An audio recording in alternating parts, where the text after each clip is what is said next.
সকাল বন্ধুরা, তোমরা কেমন আছো? আমি ভালো আছি। রান্নাঘরে আমি চলে এসেছি। রান্না তো করতেই হবে। তো আজকে একটু মেয়েদের আবদার, একটু অন্যরকম রান্না করা।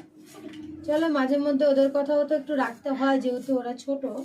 তাই ওদের কারণে আজকে রান্না করা হচ্ছে। দেখো, এই জোগাড় হচ্ছে। একটু রাইস করে দেবো ওদের, আর আলুর দম করবো।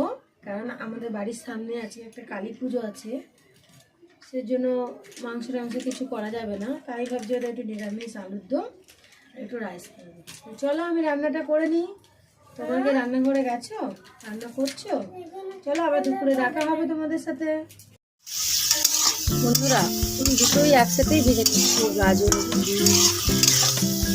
একসাথে ভাজা করে নিচ্ছি, প্লেন আর একদম ছটফটে সারবো। এগুলো একটু ভাজা করে নিয়েছি, লাল লাল লাল লাল করে ভাজা করে নিই।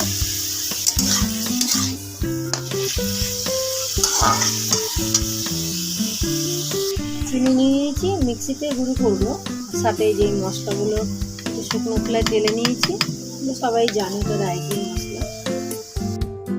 কড়াইতে আমি ঘি গরম করে দিয়েছি, এই তেজপাতা, এই যে গোটা গরম মশলাগুলো যেগুলো দিই ওগুলো সব দিয়ে দিয়েছি।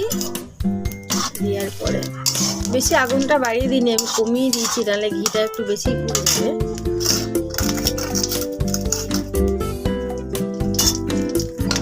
গরম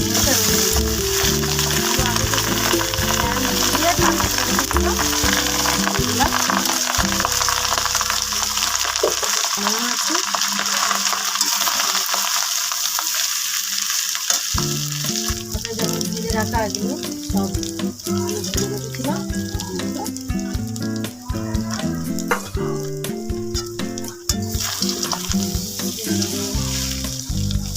আমি আমার মতন করে করি বন্ধুরা।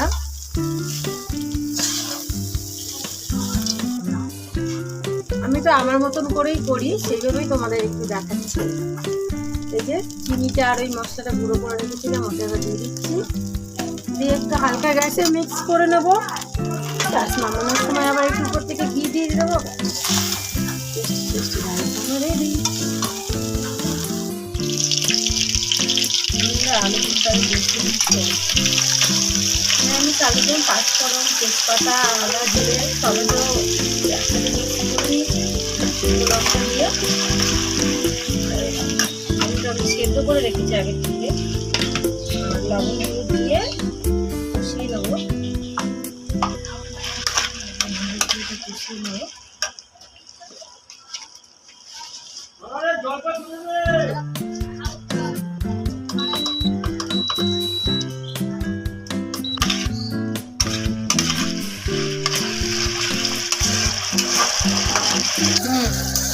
মশলাটা কষানো হয়ে গেছে, দেখো তেল ছেড়ে দিয়েছে। সেদ্ধ করা আলুগুলো আমি দিয়ে একটু ভালো করে কষিয়ে নেবো। তারপরে একটু জল দিচ্ছি। আলুর দমটা আমার পুরো রেডি, যে কষা কষা একদম। এবার এতে একটু ধনে পাতা দিয়ে দেবো, পাতা একটু ছেড়ে দিয়ে দেবো। আর নামানোর আগে একটু ধনে পাতাটাকে একটু নেড়ে ছেড়ে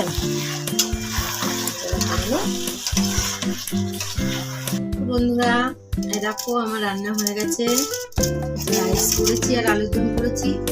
চলো, বেলা অনেক হয়েছে, খাওয়া দাওয়াটা আমি সেরে নিই। তোমরাও খাওয়া দাওয়াটা সেরে নাও, আবার পরে দেখা হবে তোমাদের সাথে।